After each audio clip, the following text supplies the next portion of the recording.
Transgender. Transgender আর হিজরা দুটো এক জিনিস নয়। হিজরা হলো সৃষ্টিগত, জন্মগত, আর ট্রান্সজেন্ডার হলো পুরুষ ছিল, ভিন্ন আকৃতি ধারণ করে কি হয়ে গেছে? মেয়ে হয়ে গেছে। জেনে রাখো, কোন পরিবারে যদি দুইজন বা তিনজন কোন দম্পতির যদি মেয়ে হয়, মেয়ে সন্তান হয়, আর আল্লাহকে ভয় করে ওই দম্পতি, ওই স্বামী স্ত্রী, ওই তিনজন বা দুইজন মেয়েকে যদি প্রাপ্তবয়স্ক হওয়া পর্যন্ত আল্লাহকে ভয় করে মানুষ করে, দাখালাল জান্নাহ, তাহলে ওই স্বামী স্ত্রী জান্নাতে স্থান লাভ করবে। বলুন সুবহানাল্লাহ, সুবহানাল্লাহ।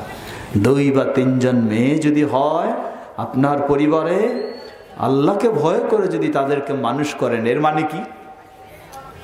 আল্লাহকে ভয় করে মানে ওই মেয়েদেরকে বেপরদায় মানুষ করবেন, তাই না? হ্যাঁ, বেনামাজি বানাবেন নাকি? বেনামাজি বানাইলে জান্নাতের সুযোগ নাই, বেপরদায় গড়ে তুললেও জান্নাতের সুযোগ নাই। আল্লাহকে ভয় করে মানুষ করবেন। প্রাপ্তবয়স্ক হওয়া পর্যন্ত নবী সাল্লাল্লাহু আলাইহি ওয়াসাল্লাম বললেন দাখালাল জান্নাহ, এর প্রতিদান পুরস্কার হলো সে জান্নাতে স্থান লাভ করবে। সুবহানাল্লাহ। ওই যে চলতেছে সব জায়গায়, কি ছিল শরীফ এখন হয়ে গেছে কি? ছিল শরীফ এখন হয়ে গেছে শরীফা। কথাটা কি জিনিস? কেউ হয়তো ভাববে এটা তো কিছুই না, সামান্য কথা, শরীফকে শরীফা বানাইছে। আসলে এটি অত্যন্ত ভয়ঙ্কর বিষয়। কি ভয়ঙ্কর বিষয়? শরীফ ছেলে না মেয়ে? শরীফা ছেলে না মেয়ে? মেয়ে। তাহলে একজন ছেলে একজন মেয়ে হয়ে গেল কেমনে? আসলে কি সৃষ্টিগতভাবে পরিবর্তন হয়ে গেছে, না বেশভূষণে পরিবর্তন হয়েছে? সৃষ্টিগত পরিবর্তন হয় নাই, বেশভূষণে। কেন? কি চিন্তা, কি টার্গেট, কি? একজন শরীফ, এ হচ্ছে শরীফ, এই শরীফের মেয়ের কাপড় টাপড় পরাইয়া বেশভূষণ দিয়ে তারে কি বানাই দিল? শরীফা। এখন এই শরীফ শরীফা হলো, আর একজন শরীফ শরীফেই আছে। তুমি তোমার স্ত্রীকে গোটা জীবন যা চাইছে তা দিয়ে এসেছ, শুধু একদিন তুমি দিতে পারো নাই। স্ত্রীর জবাবটা কি? তোমার কাছে সারা জীবন কিছুই পাইলাম না। হ্যাঁ, জবাবটা হলো সারা জীবন যা চাইছে তাই দিয়েছেন, কিন্তু একদিন নাই, দিতে পারছেন না। স্ত্রী প্রতি উত্তর করলেন, তোমার কাছে সারা জীবন সে কিছুই পেলাম না। এটা আমার কথা না, হাদিসের কথা। নবী সাল্লাল্লাহু আলাইহি ওয়াসাল্লাম বলছেন এটা হলো নারীদের স্বভাব। কোন পরিবারে শুধু মেয়ে হলে ঠাট্টা বিদ্রুপ তিরস্কার করা হয়, এটি কুফরি কাজ, এটি হলো একটি জাহিলি কাজ, এটি একটি কবিরা গুনাহের কাজ। অতএব কেউ যদি মা বোনদের মধ্যে হোক, আমাদের মাঝে হোক, কোন পরিবারে যদি শুধু মেয়ে হয় আর এজন্য যদি তাকে ঠাট্টা বিদ্রুপ করা হয়, ও কোনো ছেলেই নাই, খালি সব মেয়েগুলি, এই ধরনের যদি বলা হয়, এটি জাহিলি কাজ, এটি কুফরি কাজ, এটি কবিরা গুনাহের কাজ। এর মানে বোঝা যায় পুরুষেরা এখানে ফেল করেছে নাকি? হ্যাঁ, মহিলারাই সামনে এগিয়ে আছে। তো এই জন্য আমরা আমাদের মা বোনেরা, তারা যেহেতু এগিয়ে আছে তাদেরকে ধন্যবাদ জানাই। আর আপনারা যারা কষ্ট করে এসেছেন, পুরুষ কম তা নয়, পুরুষও আছে, কিন্তু পুরুষেরা কোথায়? দোকানপাটে, ঘোরাফেরা, চা স্টলে, সেগুলিতে। এখনো যারা বাইরে ঘোরাফেরা করছেন, সকলকে আমরা অনুরোধ জানাবো, বাইরে ঘোরাফেরা না করে, প্রতিদিন তো আর মাহফিল হয় না, হয়তো এই শীত মৌসুমে কয়েকদিন হচ্ছে, কিন্তু এই সুন্দর পরিবেশ তো আপনি পাবেন না। যেটি আমি অনেক সময় বলি, চেয়ারম্যান সাহেব তো চেয়ারম্যান সাহেবের ভাষায় বললেন, এজন্য সহজে আপনারা শুনছিলেন না। আমি রাসূল সাল্লাল্লাহু আলাইহি সাল্লামের ভাষায় বলি, তাহলে শুনতে হয়তো ভালো লাগবে। এই মাহফিলের ক্ষেত্রে আল্লাহ রাসূল সাল্লাল্লাহু আলাইহি ওয়াসাল্লাম বলেন যে মানুষেরা তিন ভাগ, তিন শ্রেণী। এক শ্রেণী হলো যারা বক্তার কাছে এসে জায়গা নেয়, তাদের পুরস্কার হলো আল্লাহ সুবহানাহু ওয়া তাআলা তাদেরকে আল্লাহর কাছে জায়গা করে দেন। সুবহানাল্লাহ। তাহলে দূরে থাকার সুযোগ আছে? যে দূরে থাকবে তাকে জোর করে নিয়ে আসতে হবে কেন?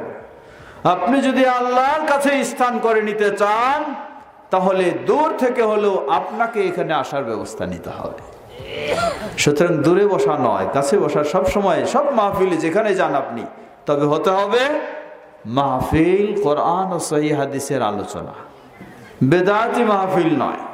সেই বেদাতি মাহফিলে যাওয়া থেকেই বিরত থাকবেন, কারণ সেখানে গেলে আল্লাহর কাছে স্থান পাওয়া যাবে এমনটা বিশ্বাস করা যাবে না।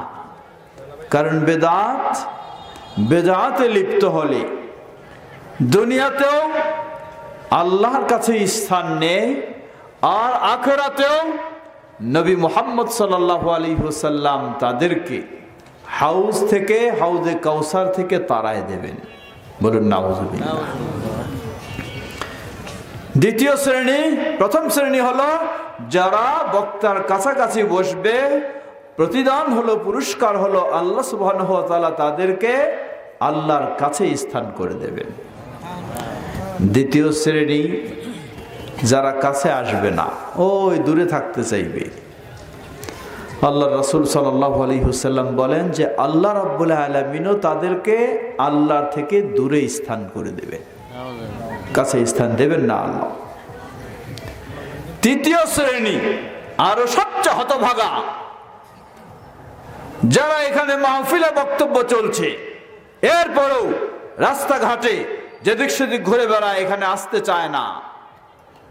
নবী সাল্লাল্লাহু আলাইহি ওয়াসাল্লাম বলেন তৃতীয় শ্রেণী হলো যারা এই উকি মারে দেখে মুখ ঘোরায় পালায় যায়, চলে যায়, আর আসে না এখানে।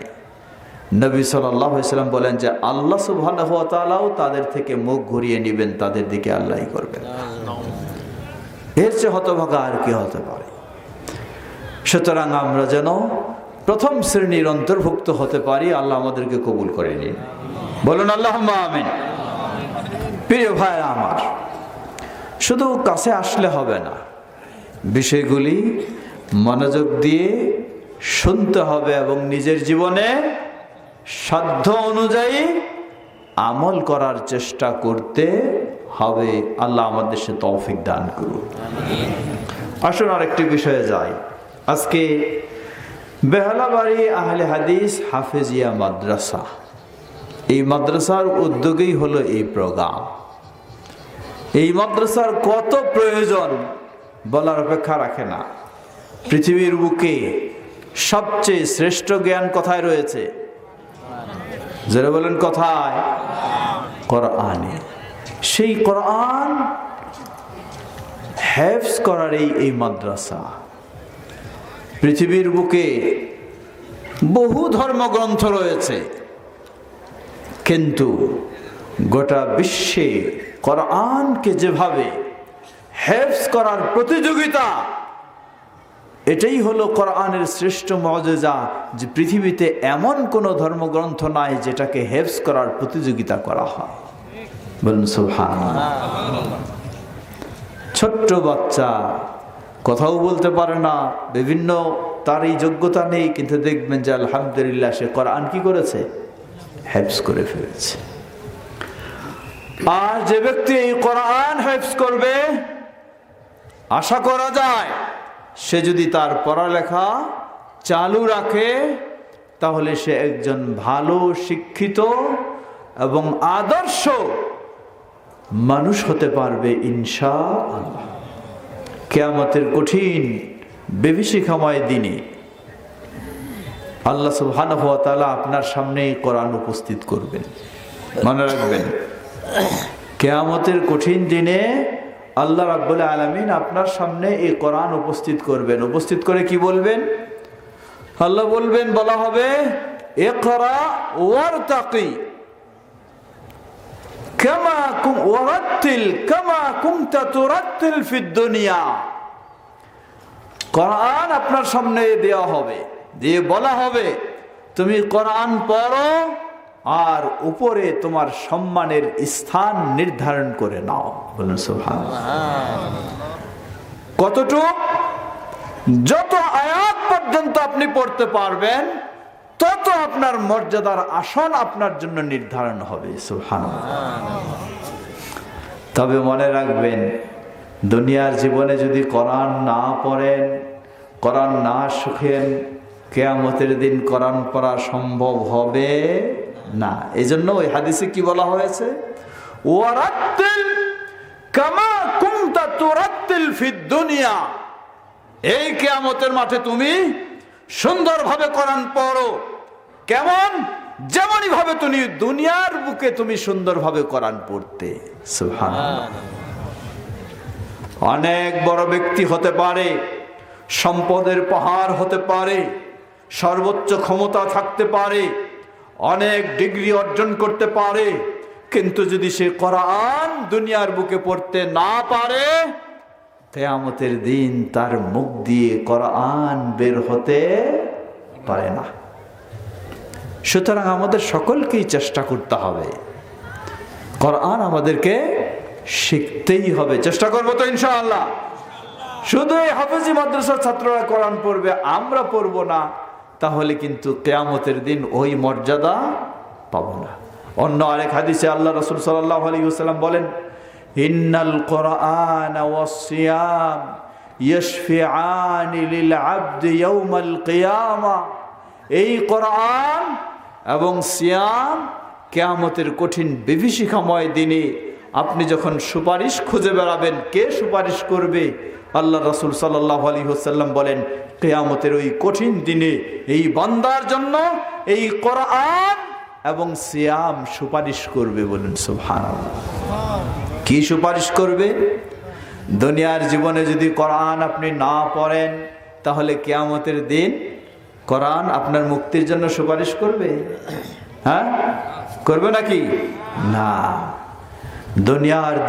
দুনিয়ার যুগে যখন রাত দিনে আপনি সময় সুযোগে কোরআন পড়বেন, এই কোরআন কিয়ামতের দিন আপনার মুক্তির জন্য, আপনার জান্নাতের জন্য সুপারিশ করবে। সুবহানাল্লাহ। সুতরাং আমাদের সবাইকে কোরআন শিখতে হবে। অনেকে মনে করি যে এখন আমার বয়স বেশি হয়ে গেছে, এই বয়সে তো কি আর কোরআন পড়া সম্ভব, কোরআন শেখা সম্ভব? এই ধরনের চিন্তাটা আসলেই এটি হলো ভালো চিন্তা না খারাপ চিন্তা? এটি ইবলিসি চিন্তা। ইবলিস মানুষকে এইভাবেই বিভিন্ন রকমের ভয় দেখায়, বিভিন্ন রকমের দুর্বলতা তার ভিতরে দিয়ে কোরআন থেকে দূরে সরায় রাখে। মনে রাখবেন, সাহাবীদের মাঝে এমনও ব্যক্তি ছিলেন যিনি ইসলাম গ্রহণ করেছেন 100 বছর পার হওয়ার পর। 100 বছর। একজন প্রসিদ্ধ সাহাবী যার বয়স নিয়ে মতামত রয়েছে, কেউ বলেন 200 বছর, কেউ বলেন 250 বছর। সালমান ফারিসি রাদিয়াল্লাহু তাআলা আনহু, তিনি ইসলামে গ্রহণ করেছেন 100 বছর পর। সেই ব্যক্তি কি বলেছিলেন যে আমার এতদিন বয়স হয়ে গেছে, এই বয়সে কি এখন কোরআন শেখা সম্ভব? তা বলেননি। কত বৃদ্ধ বয়সে ইসলাম গ্রহণ করেছেন, কত বৃদ্ধ বয়সে ইসলাম গ্রহণ করেছেন, কিন্তু কখনো কোরআন শিক্ষা থেকে দূরে থাকেনি। হ্যাঁ, আপনি বলতে পারেন আমার জন্য কষ্ট হবে। আল্লাহ রাসূল সাল্লাল্লাহু আলাইহি ওয়াসাল্লাম কি সুসংবাদ দিয়েছেন, সহিহুল বুখারীর হাদিস। আল্লাহ রাসূল সাল্লাল্লাহু আলাইহি ওয়াসাল্লাম বলেন, আল মাহিরু ফিল কোরআন, যে ব্যক্তি কোরআন পাঠে দক্ষ, অভিজ্ঞ, খুব ভালোভাবে পড়তে পারে, ওই ব্যক্তির মর্যাদা, স্থান হলো কিয়ামতের কঠিন বিভীষিকাময় দিনে আল্লাহর সম্মানিত মর্যাদাশীল ফেরেশতাদের সাথে তার স্থান। বলুন সুবহানাল্লাহ। আর কোন ব্যক্তি যদি কোরআন পড়তে চায় কিন্তু কোরআন পড়তে পারছে না, শুরু করছে আবার থেমে যাচ্ছে, কষ্ট হচ্ছে উচ্চারণ করতে, কষ্ট হচ্ছে পড়তে, আবার চেষ্টা করছে, কিন্তু সে, অনেকে আছে না, ও পড়তে পারলাম না, তার পড়বই না, রেখে দিলাম, আছে না? কিন্তু এই ব্যক্তি কি করে? চেষ্টা করতেছে, পারলো না, আবার চেষ্টা করে, পারলো না, আবার চেষ্টা করে। সহিহুল বুখারীর হাদিস, নবী সাল্লাল্লাহু আলাইহি ওয়াসাল্লাম বললেন, ফালাহু আজরান, আল্লাহ সুবহানাহু ওয়া তাআলা তাকে দ্বিগুণ সওয়াব দান করবে। সুবহানাল্লাহ, দ্বিগুণ সওয়াব দান করবে। দ্বিগুণ কেন?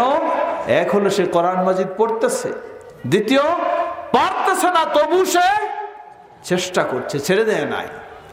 কারণ ইবলিস তার ভিতরে তাকে প্ররোচনা দিচ্ছে, তুমি তো পারো না, কেন পড়বা, পারো না কেন পড়বা, রাখে দাও রাখে দাও। কিন্তু আলহামদুলিল্লাহ তার ভিতরে এই দৃঢ়তা রয়েছে, আমি না পারলেও আমি চেষ্টা করব, তবু আমি এগিয়ে যাব, তবু আমি পড়ার চেষ্টা করব। নবী সাল্লাল্লাহু আলাইহি সাল্লাম তার জন্য সুসংবাদ দিলেন, ফালাহু আজরান, তার জন্য 1 গুণ নয় 2 গুণ তাকে আল্লাহ সওয়াব দান করবেন। সুতরাং প্রিয় ভাইরা, যাদের বয়স হয়ে গেছে, বলার সুযোগ নাই আমার বয়স অনেক, আপনি কি চান না কিয়ামতের কঠিন বিভীষিকাময় দিনে আপনি কোরআন পড়বেন আর আপনার সম্মান মর্যাদার স্থান ঊর্ধ্বে হবে, চাই না? অবশ্যই চাই। তাহলে আমাদেরকে চেষ্টা অবশ্যই করতে হবে। আমি একটি উদাহরণ বলি, ছোট্ট উদাহরণ। একজন মানুষ চাকরিজীবী, ভালো চাকরি করে, তার বয়স ধরে নেন 50-55 হয়ে গেছে। এখন এই মানুষটাকে যদি বলা হয় যে আপনি যদি একটা ট্রেনিং নিতে পারেন 6 মাসের ইংলিশ শেখার জন্য, তাহলে আপনার বেতন দ্বিগুণ হয়ে যাবে, তিনি কি কোনোদিন বলবেন যে আমার এই বয়সে আমি এই ট্রেনিংও নিতে পারবো না, বেতনও চাই না? বলবে নাকি? বরং বলবে যত কষ্ট করেই হোক আমাকে এই ট্রেনিং নিতে হবে, আমার বেতন দ্বিগুণ করতে হবে। মনে রাখবেন, যদি আপনি কোরআন পড়তে না পারেন, কিয়ামতের দিন আপনার ভালো স্থান নেই। আর যদি ওই 6 মাসের ট্রেনিং নিয়ে, প্রশিক্ষণ নিয়ে কোরআন শিখতে পারেন, তাহলে কিয়ামতের দিন আপনার বহু ঊর্ধ্বে সম্মানের স্থান হয়ে যাবে। সুবহানাল্লাহ। তাহলে কি সেটি চেষ্টা করব না? পর্দার মা বোনেরা যারা রয়েছেন, সবাই আমরা চেষ্টা করব। বিশেষ করে রমজান মাস হলো এমন একটি মৌসুম, যেই মৌসুমে আমরা চেষ্টা করে থাকি, সামনেই, বেশি দিন নয়, সামনেই হয়তো আমরা মাস দেড়েক পরেই রমজান মাস পেয়ে যাব। আল্লাহ আমাদের সেই পর্যন্ত হায়াত দান করুন। আমরা যেন রমজানকে ওইভাবে কাজে লাগিয়ে কখনো আর যেন বলতে না হয় যে আমি কোরআন পড়তে জানি না, পারি না। এটি বড় লজ্জার বিষয়, একজন মুসলিম কোরআন পড়তে পারবে না, খুবই দুঃখজনক। আপনি কোরআনের বড় আলেম হতে পারবেন না, অসুবিধা নাই, সবাই বড় আলেম হবে এমন নয়, কিন্তু কোরআন তেলাওয়াত আপনি শিখতে পারবেন না, এমনটি তো হতে পারে না। আমরা সবাই চেষ্টা করব, বিশেষ করে যারা আমরা বয়স হয়ে গেছে পারি না। অনেক সময় আমরা দোষারোপ করি কাকে? যে আমার বাবা মা যদি আমারে ছোটকালে এই মাদ্রাসায় দিত, মক্তবে দিত, তাহলে আমি কোরআন পড়তে পারতাম, ঠিক না? বলে থাকি। আপনি কি ওই কথাটা নিজের সন্তানের জন্য একটু চিন্তা করেছেন? না, আমি আমার সন্তানকেও ওইভাবে দিন পার করে দিচ্ছি, হয়তো দিচ্ছি বিভিন্ন জায়গায়, বিভিন্ন স্কুলে, বিভিন্ন প্রতিষ্ঠানে, কিন্তু তাকে কোরআন একটু শিক্ষা দেওয়ার মতো কোনো ব্যবস্থা আমরা নিচ্ছি না। তাহলে আমি যেমন আফসোস করছি যে আমার বাবা মা সেই ব্যবস্থা নেয়নি, তাই পারলাম না, তাহলে তো আপনার সন্তানও একদিন সেই আফসোসে করবে।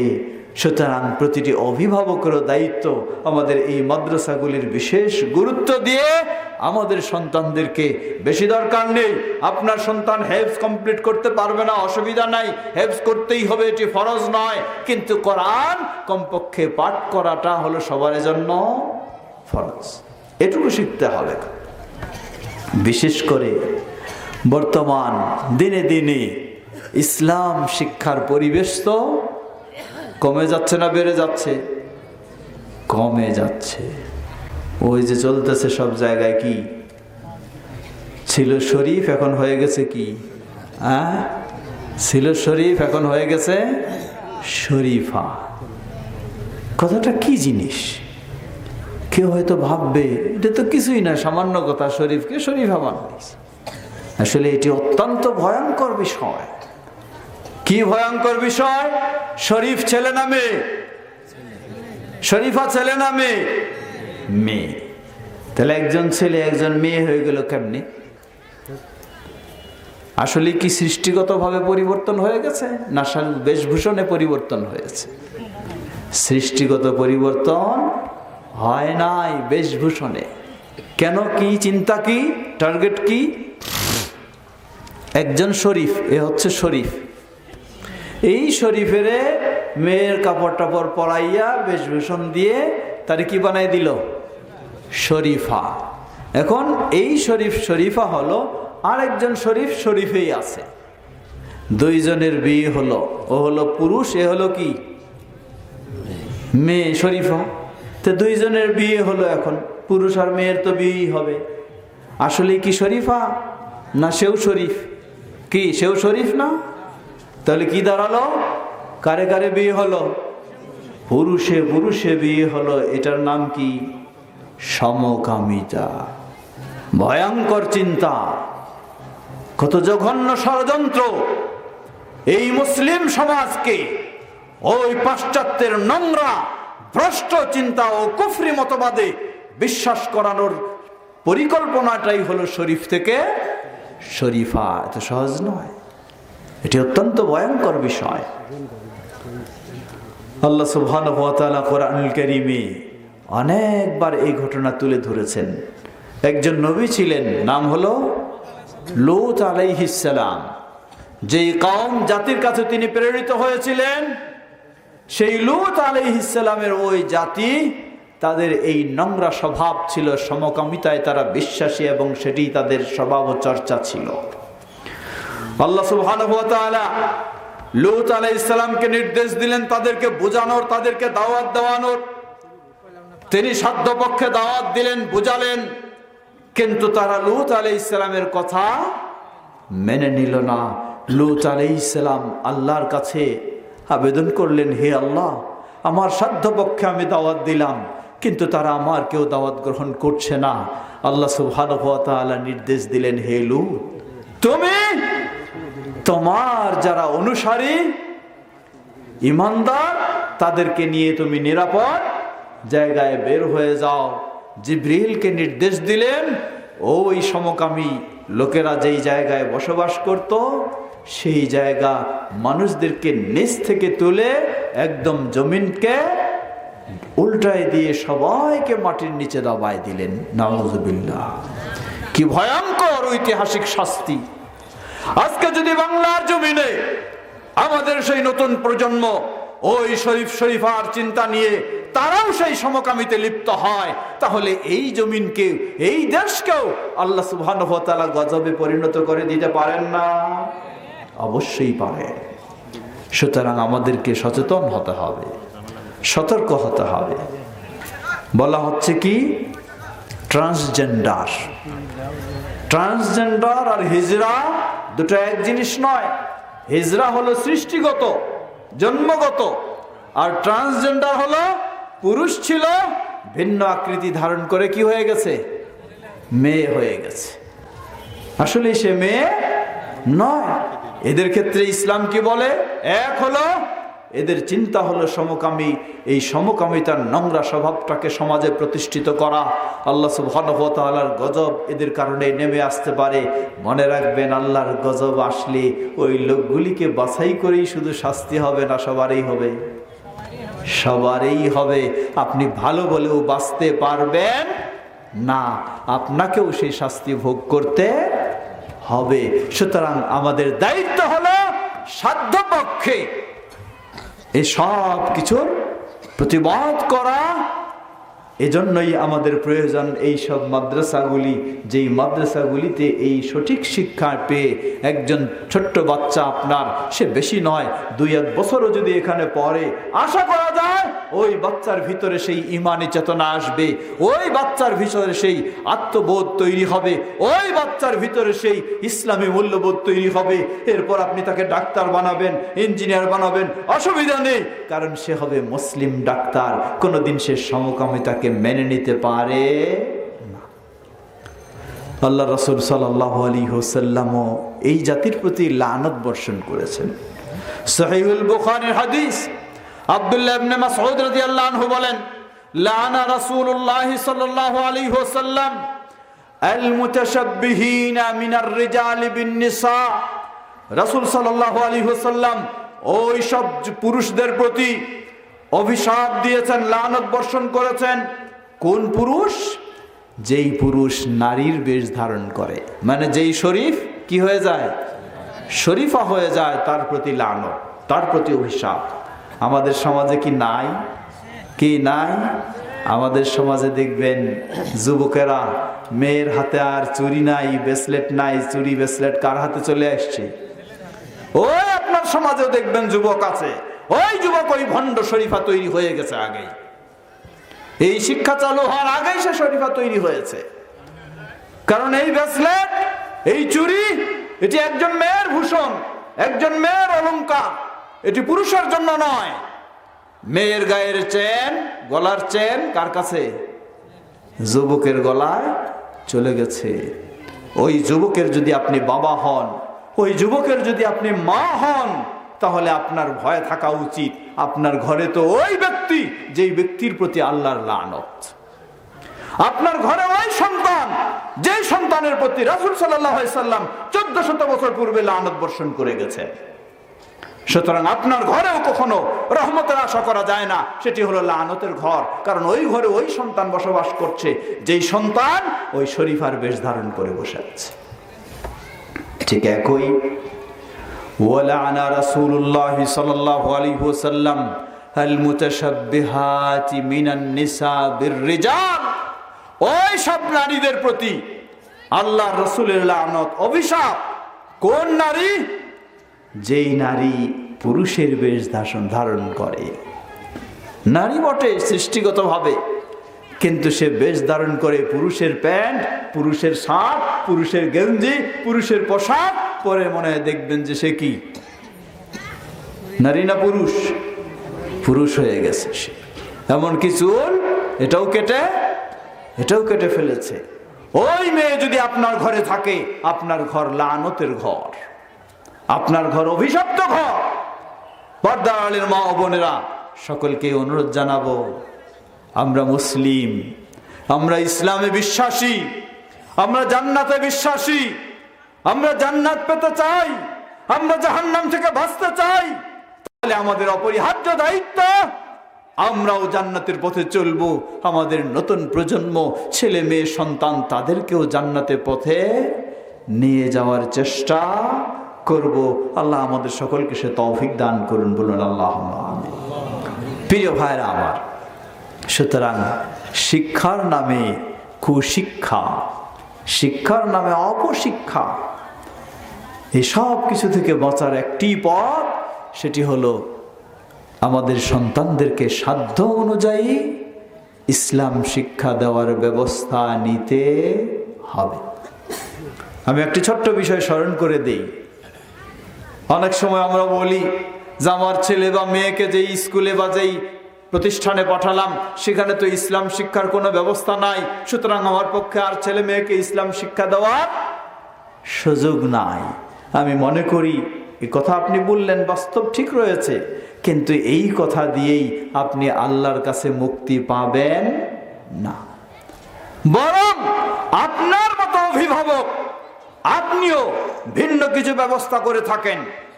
আপনার ছেলেকে আপনি সায়েন্সে পড়াতে চান, কিন্তু যেই স্কুলে ভর্তি করেছেন ওই স্কুলের টিচার, সায়েন্সের টিচার হলো দুর্বল, অথবা ইংরেজির টিচার দুর্বল। আপনি কি কখনো বলবেন যে আমার ছেলে তার স্কুলের ইংরেজির টিচার দুর্বল, অতএব আমার ছেলেটা ইংরেজিতে দুর্বলই থাকুক? কোনোদিন বলবেন নাকি? বরং আপনি বলবেন স্কুলে ইংরেজির টিচার দুর্বল হলেও আমার ছেলেকে দুর্বল রাখতে পারি না, প্রয়োজনে তাকে আমি প্রাইভেট টিচার দিয়ে, ব্যক্তিগতভাবে টিচার দিয়ে ইংরেজিতে আমি সবল করার ব্যবস্থা নিব, সায়েন্সে আমি সবল করার ব্যবস্থা নিব, গণিতে আমি সবল করার ব্যবস্থা নিব। করি না আমরা এটা? যদি এটাই করে থাকি তাহলে তো আপনি ওই বাবা যেই বাবার সন্তান স্কুলে গণিতের টিচার দুর্বল থাকার কারণে প্রাইভেট টিচার দিতে পারেন, ইংরেজির টিচার দুর্বল থাকার কারণে প্রাইভেট টিচার দিতে পারেন, সায়েন্সের টিচার দুর্বল থাকার কারণে প্রাইভেট দিতে পারেন, তাহলে স্কুলে যদি ইসলামের কোনো শিক্ষা না দেওয়া হয় তাহলে কেন আপনি আপনার সন্তানের জন্য প্রাইভেট ইসলামী টিচার দিতে পারবেন না? ঠিক কিনা? যদি আমার ঈমান থাকে, আল্লাহর ভয় থাকে, আমি জান্নাত পেতে চাই, আমার সন্তানকে জান্নাতি বানাতে চাই, তাহলে আমার জন্য অবশ্যই সেই ব্যবস্থা নিতে আমাকে হবে। আল্লাহ আমাদের সবাইকে সে তৌফিক দান করুন। প্রিয় ভাইরা আমার, এতক্ষণ যে কথাগুলি বললাম সবগুলি কি শুধু পুরুষদের জন্য না নারীদের জন্য? হ্যাঁ, কি সবার জন্য না? নারীদের জন্য আমাদের ভাই মা বোনেরা অনেক সময় বলে যে আজকে খালি যত ওয়াজ হলো সব কার জন্য? পুরুষের জন্য, তাদের জন্য নাকি ওয়াজ হয় নাই। কিন্তু এগুলি সবাই তাদের জন্য ওয়াজ। পুরুষের জন্য যেমন, তাদের জন্য তেমন। আলহামদুলিল্লাহ, নারীদের বিষয়টিকে অনেক গুরুত্ব দিয়েছে এবং অনেক সহজ করেছে, বলুন আলহামদুলিল্লাহ। আমাদের সমাজে কতগুলি এখনো জাহিলি চিন্তা আছে। জাহিলি চিন্তা, জাহিলি কি? কোন পরিবারে যদি শুধু মেয়ে হয়, কি হয়? শুধু মেয়ে, ছেলে নাই, দেখবেন যে ওই পরিবারের স্বামী, তার কোনো দোষ নাই, সব দোষটা কার উপরে? হ্যাঁ, না এদিকে নাই এরকম? হ্যাঁ, কোন পরিবারে যদি ছেলে না হয়, খালি মেয়ে হয়, স্বামীর কোনো দোষ নাই, যত দোষ কার? ওই মহিলার। কেন? তার কোনো ছেলে হয় নাই। প্রয়োজনে স্বামীর বাবা মা তারা বলে ফেলে, তুমি আরো বিয়ে করো, এর বাদ দাও, বা এ থাক, আরো বিয়ে করো, তোমার ছেলে দরকার। দোষটা কি খালি ওই মহিলা মানুষের, না স্বামীরও দোষ আছে? দুইজনেরই ভাগ্যে হয়তো ছেলে নাই, তাই ছেলে হয় নাই। সুতরাং একজন মেয়ে মানুষকে আপনি কেন দোষারোপ করবেন? এই চিন্তাটাই হলো জাহিলি চিন্তা। জাহিলি যুগে এইভাবে মেয়ে মানুষকে খারাপ জানা হতো। ইসলাম সেই জাহিলি পরিবেশটাকে পাল্টে দিয়ে মেয়ে মানুষকে কত মর্যাদা দিয়েছে, বলুন সুবহানাল্লাহ। কি মর্যাদা! ওই জাহিলি যুগে কোরআনুল কারীম খুলে দেখুন, আল্লাহ সুবহানাহু ওয়া তাআলা সেই চিত্রগুলি তুলে ধরেছেন। ওই জাহিলি যুগে যদি কোনো পরিবারে মেয়ে সন্তান জন্ম লাভ করত, তাহলে ওই পরিবারের মানুষদের সমাজে মুখ দেখানোর সুযোগ ছিল না। সবাই তাদেরকে ছি ছি করত, সবাই তাদেরকে তিরস্কার করত, সবাই তাদেরকে ঠাট্টা বিদ্রুপ করত, যে ওই ঘরে মেয়ে হয়ে গেছে, ওই ঘরে ছেলে নাই, শুধু মেয়ে হয়েছে, এই বলে ঠাট্টা বিদ্রুপ করত। যার ফলে ওই পরিবার, যেই পরিবারে মেয়ে জন্ম লাভ করেছে, হয় তারা এই লাঞ্ছনা অবমাননার সাথে মেয়েকে বেঁচে জীবিত রাখতো, আর যদি সেই লাঞ্ছনা থেকে বাঁচতে চাইতো, তাহলে মেয়েকে প্রয়োজনে জীবন্ত কবর দিয়ে ফেলতো, জীবন্ত কবর দিয়ে ফেলতো। কি জাহেলি পরিবেশ! ইসলাম এসে সেই জাহেলি পরিবেশকে সম্পূর্ণ পাল্টে দিয়েছে, বলুন আলহামদুলিল্লাহ। কি পাল্টে দিয়ে এলো? নবী সাল্লাল্লাহু আলাইহি ওয়াসাল্লাম ওই জাহেলি রীতি, যে নারীদের প্রতি এই ধরনের দুর্ব্যবহার, নারীদের প্রতি এই ধরনের অবিচার, নারীদের প্রতি এই ধরনের অসম্মান, সেটাকে দূর করে দিয়ে নবী সাল্লাল্লাহু আলাইহি ওয়াসাল্লাম সুসংবাদ দিলেন। বিভিন্ন হাদিসে বিভিন্নভাবে এসেছে। এক হাদিসে আল্লাহ রাসূল সাল্লাল্লাহু আলাইহি ওয়াসাল্লাম বললেন, জেনে রাখো, কোন পরিবারে যদি দুইজন বা তিনজন, কোন দম্পতির যদি মেয়ে হয়, মেয়ে সন্তান হয়, আর আল্লাহকে ভয় করে, ওই দম্পতি, ওই স্বামী স্ত্রী, ওই তিনজন বা দুইজন মেয়েকে যদি প্রাপ্তবয়স্ক হওয়া পর্যন্ত আল্লাহকে ভয় করে মানুষ করে, দাখালাল জান্নাহ, তাহলে ওই স্বামী স্ত্রী জান্নাতে স্থান লাভ করবে, বলুন সুবহানাল্লাহ সুবহানাল্লাহ। দুই বা তিনজন মেয়ে যদি হয় আপনার পরিবারে, আল্লাহকে ভয় করে যদি তাদেরকে মানুষ করেন, এর মানে কি? আল্লাহকে ভয় করে মানে ওই মেয়েদেরকে বেপরদায় মানুষ করবেন, তাই না? হ্যাঁ, বেনামাজি বানাবেন নাকি? বেনামাজি বানালে জান্নাতের সুযোগ নাই, বেপরদায় গড়ে তুললেও জান্নাতের সুযোগ নাই। আল্লাহকে ভয় করে মানুষ করবেন। প্রাপ্তবয়স্ক হওয়া পর্যন্ত নবী সাল্লাল্লাহু আলাইহি ওয়াসাল্লাম বললেন, দাখালাল জান্নাহ, এর প্রতিদান পুরস্কার হলো সে জান্নাতে স্থান লাভ করবে। সুবহানাল্লাহ। আরেক হাদিসে বললেন, নবী সাল্লাল্লাহু আলাইহি ওয়াসাল্লামের বাড়িতে উম্মুল মুমিনিন আয়েশা রাদিয়াল্লাহু আনহা, তিনি বাড়িতে আছেন। হঠাৎ একজন মহিলা মানুষ দুটি ছোট বাচ্চা মেয়ে মানুষকে নিয়ে আয়েশা রাদিয়াল্লাহু আনহার ঘরে আসলেন। কিছু সাহায্য, গরিব মানুষ খাদ্য কিছু চাওয়ার জন্য আসলেন। আয়েশা রাদিয়াল্লাহু আনহা বললেন, আমার ঘরে কিছুই নেই তাদেরকে দেওয়ার মতো। আল্লাহু আকবার। কে আয়েশা রাদিয়াল্লাহু আনহা? গোটা মুসলিম সাম্রাজ্যের যিনি প্রধান, মুসলিমদের যিনি প্রেসিডেন্ট, মুহাম্মদ সাল্লাল্লাহু আলাইহি সাল্লাম, তার স্ত্রী হলেন আয়েশা রাদিয়াল্লাহু আনহা। তিনি বলছেন যে আমার ঘরে ওই দরিদ্র মহিলা ছোট দুজন মেয়েকে নিয়ে এসেছে, তাকে দেওয়ার মতো আমার ঘরে কিছুই পেলাম না, শুধু একটি খেজুর পেলাম। আল্লাহ। পর্দার আড়ের মা বোনেরা একটু ভাববেন, মা বোনদের অবস্থা কি? যদি একটু বাড়িতে কিছু না থাকে, স্বামীর উপরে কি শুরু হয়ে যায়, তাই না? এই জন্য আল্লাহ রাসূল সাল্লাল্লাহু আলাইহি সাল্লাম বললেন, আমাকে জাহান্নাম দেখানো হলো, সহিহুল বুখারীর হাদিস, আমাকে জাহান্নাম দেখানো হলো, জাহান্নামে আমি দেখলাম অধিকাংশ জাহান্নামী পুরুষ না নারী? মুখস্থ আছে নাকি?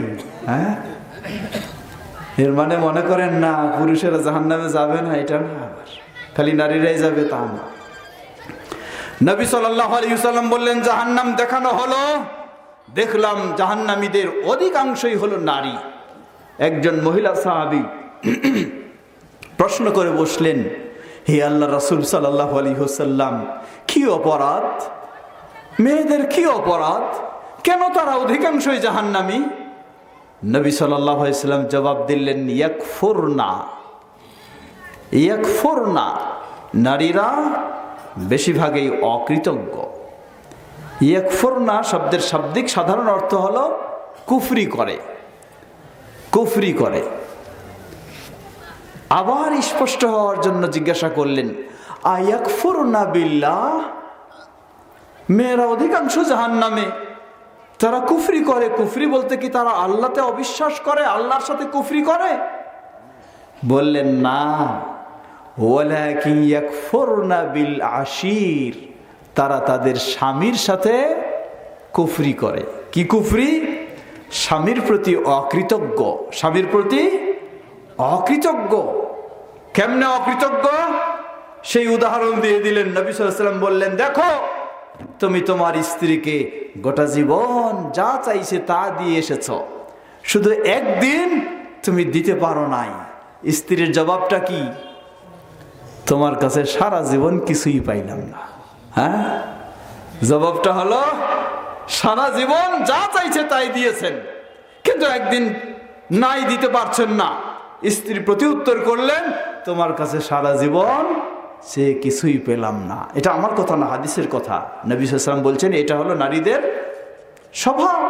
ইল্লা মাশাআল্লাহ, খুব কম জনই রয়েছে যারা কৃতজ্ঞশীলা নারী, না দিলেও সে খুশি, আলহামদুলিল্লাহ, আল্লাহর প্রশংসা করে, বলে যে কি, যে বহু মানুষ আছে কিছু না খেয়ে আছে, আমাদের তো ঘরে কিছু হলেও খাওয়া আছে, অনেক বোন আছেন আলহামদুলিল্লাহ। এই ধরনের আল্লাহর কৃতজ্ঞতা প্রকাশ করে। স্বামী কিছু তাকে তার চাহিদা অনুযায়ী দিতে না পারলেও সে কখনো অকৃতজ্ঞ হয় না। নবী সাল্লাল্লাহু আলাইহি ওয়াসাল্লাম বললেন, স্বামীর প্রতি এই অকৃতজ্ঞের কারণে অধিকাংশই নারী কিসে? জাহান্নামে। বলেননি হাদিসে বেনামাজি হওয়ার কারণে, মানে কি তার নামাজও ছিল, তার সালাতও ছিল, সিয়ামও ছিল, সবই ছিল, কিন্তু ছিল না স্বামীর প্রতি সে কৃতজ্ঞ নয়, অকৃতজ্ঞ। প্রিয় ভাইরা আমার, অন্যদিকে চলে যাচ্ছি। আয়েশা রাদিয়াল্লাহু আনহা বললেন, আমি কিছুই পেলাম না, শুধু একটি খুঁজে খেজুর পেলাম, ওই খেজুরটা ওই মায়ের হাতে দিলাম। মা, খেজুর মায়ের হাতে দিলাম, মা কিছু না খেয়ে খেজুরটাকে দুই ভাগ করে দুই মেয়ের হাতে, দুই ছোট মেয়ের হাতে খেজুরটাকে দুই টুকরা করে তাদের হাতে দিলেন। দেওয়ার পরে চলে গেলেন। এরপরে নবী সাল্লাল্লাহু আলাইহি ওয়াসাল্লাম বাড়িতে আসলেন। বাড়িতে আসলেই আয়েশা রাদিয়াল্লাহু আনহা নবী সাল্লাল্লাহু আলাইহি ওয়াসাল্লামকে বললেন যে আজকের ঘটনা এই, একজন মা তার দুজন মেয়ে নিয়ে আমার কাছে এসেছেন, অভাবী মানুষ, কিন্তু আমি তো কিছুই দেওয়ার মতো পাইনি, শুধু একটি খেজুরই পেয়েছি। সেটি দেওয়ার সাথে সাথে মা দুই ভাগ করে দুই মেয়ের হাতে তুলে দিয়েছে। নবী সাল্লাল্লাহু আলাইহি ওয়াসাল্লাম বললেন, জেনে রাখো, মান উবতুলিয়া বিহিন্না, কোনো পুরুষকে যদি, কোনো বাবাকে যদি, কোনো মাকে যদি আল্লাহ সুবহানাহু ওয়া তাআলা শুধু মেয়ে দিয়ে পরীক্ষা করেন, কি দিয়ে? মেয়ে দিয়ে পরীক্ষা করেন, এর মানে তার ছেলে নাই, খালি মেয়েই হয়েছে, এই মেয়ে দিয়ে পরীক্ষা করেন, আর ওই বাবা মা আল্লাহকে ভয় করে প্রাপ্তবয়স্ক হওয়া পর্যন্ত, আল্লাহকে ভয় করে প্রাপ্তবয়স্ক হওয়া পর্যন্ত মেয়েদেরকে মানুষ করেছে। নবী সাল্লাল্লাহু আলাইহি ওয়াসাল্লাম বললেন, কুন্না লাহু সিতরাম মিনান নার, তাহলে এই মেয়েদেরকে মানুষ করাটাই হলো ওই বাবা মার জন্য জাহান্নাম থেকে বাঁচার কারণ। বলুন সুবহানাল্লাহ, সুবহানাল্লাহ। কি বললেন? আমি চাই জান্নাত। নবী সাল্লাল্লাহু আলাইহি ওয়াসাল্লাম বললেন 2 বা 3 জন মেয়েকে যদি প্রাপ্তবয়স্ক হওয়া পর্যন্ত আল্লাহকে ভয় করে মানুষ করতে পারি তাহলে আমি জান্নাতি। বলুন সুবহানাল্লাহ। আমি চাই জাহান্নাম থেকে বাঁচতে। নবী সাল্লাল্লাহু আলাইহি ওয়াসাল্লাম আবার বললেন, কোন ব্যক্তিকে যদি আল্লাহ মেয়ে দিয়ে পরীক্ষা করেন আর সে যদি মেয়েদের প্রাপ্তবয়স্ক হওয়া পর্যন্ত আল্লাহকে ভয় করে তাদেরকে মানুষ করে, তাহলে এই মেয়েরাই হবে জাহান্নাম থেকে বাঁচার কারণ। বলুন সুবহানাল্লাহ। মেয়েদেরকে কত মর্যাদা ইসলাম দিয়েছে, সুবহানাল্লাহ। যেই সমাজে মেয়ে জন্ম লাভ করলে সমাজে মানুষের সামনে মুখ দেখানো যেত না, ওই সমাজে আল্লাহ সুবহানাহু ওয়া তাআলা ইসলামের মাধ্যমে, নবী সাল্লাল্লাহু আলাইহি ওয়াসাল্লামের মাধ্যমে মেয়েদের মর্যাদা কি পর্যন্ত তুলে দিলেন। কিন্তু কোনো বলা হয় নাই যে কেউ যদি 2 বা 3 জন ছেলে মানুষ করে তাহলে জান্নাতি হয়ে যাবে, বা 2 বা 3 জন ছেলে মানুষ করে তাহলে জাহান্নাম থেকে বাঁচবে, এমন সুসংবাদ ছেলের জন্য আসে নাই। কিন্তু ইসলাম মেয়ের জন্য সুসংবাদ দিয়েছে। কিন্তু আজও ওই জাহিলি যুগে যেমন কোন পরিবারে শুধু মেয়ে হলে ঠাট্টা বিদ্রুপ তিরস্কার করা হতো, আমাদের এই সমাজেও কোন পরিবারে শুধু মেয়ে হলে ঠাট্টা বিদ্রুপ তিরস্কার করা হয়। এটি কুফরি কাজ, এটি হলো একটি জাহিলি কাজ, এটি একটি কবিরা গুনাহের কাজ। অতএব কেউ যদি মা বোনদের মধ্যে হোক, আমাদের মাঝে হোক, কোন পরিবারে যদি শুধু মেয়ে হয় আর এজন্য যদি তাকে ঠাট্টা বিদ্রুপ করা হয়, ও কোনো ছেলেই নাই, খালি সব মেয়েগুলি, এই ধরনের যদি বলা হয়, এটি জাহিলি কাজ, এটি কুফরি কাজ, এটি কবিরা গুনাহের কাজ। আল্লাহ আমাদেরকে এদিকে হেফাজত করুন। প্রিয় ভাইরা আমার, কথা খুব দীর্ঘ করব না, যেহেতু আমাদের আরো আলোচক রয়েছেন। আপনারাও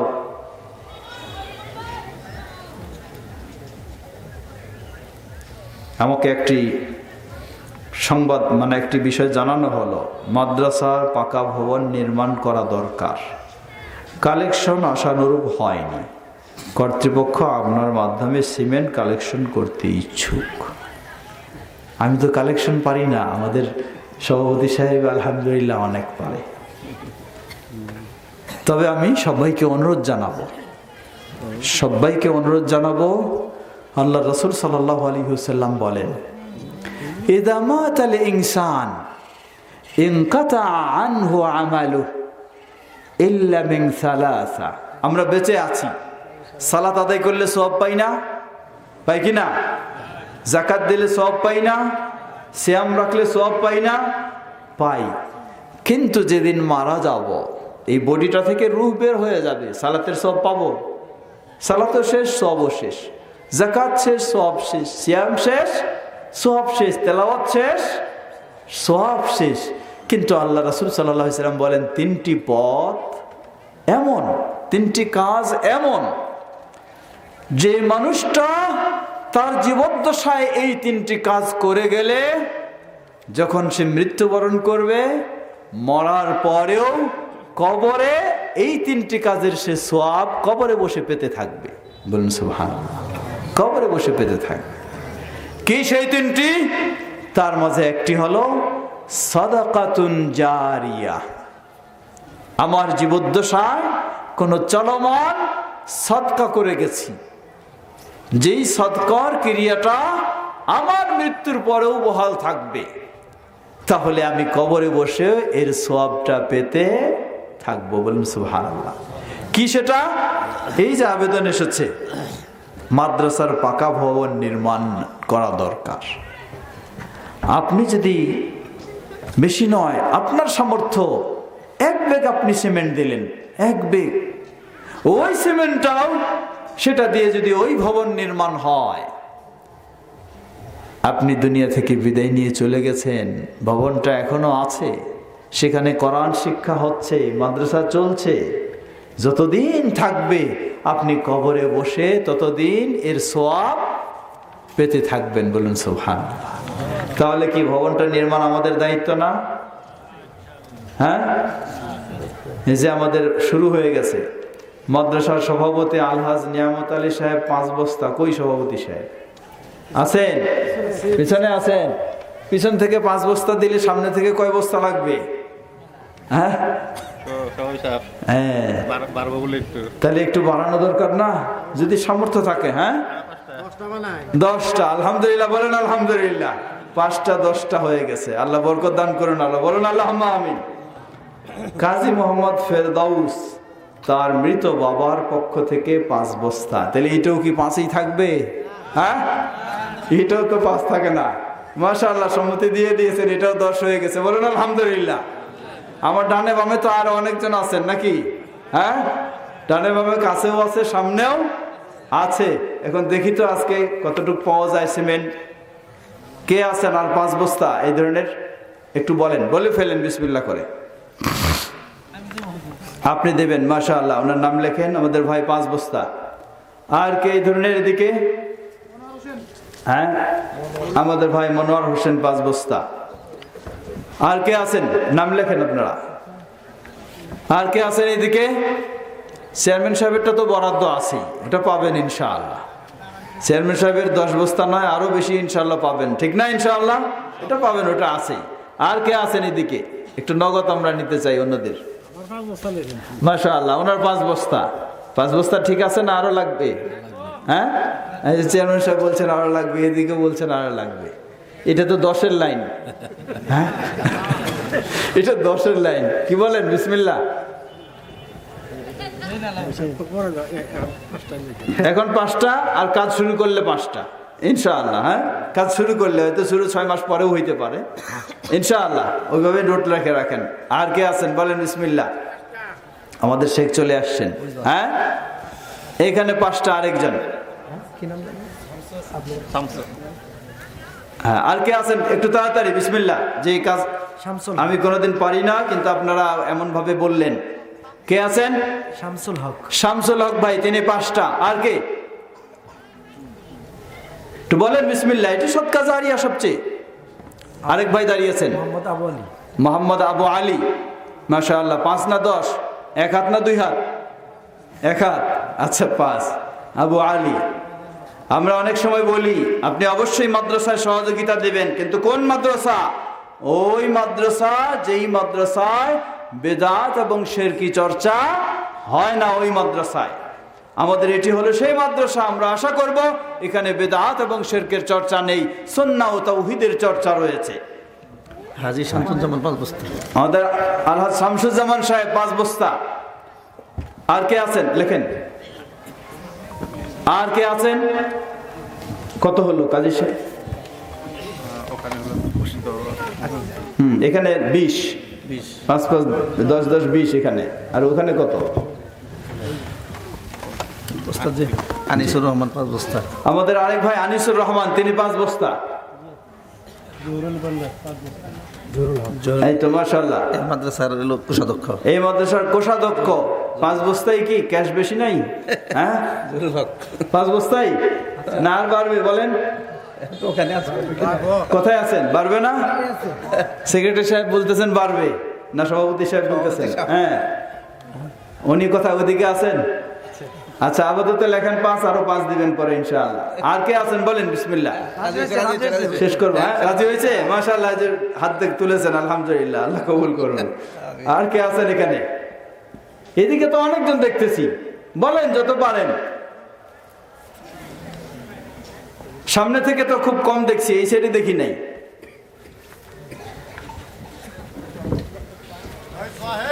হ্যাঁ, এই তো একজন আওয়াজ শোনা গেছে, মাশাআল্লাহ। এই যে ওলিউল্লাহ কোন তো 5 বস্তা 10 বস্তা 10 বস্তা ওলিউল্লাহ সাহেব, আল্লাহ কবুল করুন, আলহামদুলিল্লাহ। আর কে আছেন? কত হলো কাজী সাহেব? একটু হিসাব করেন।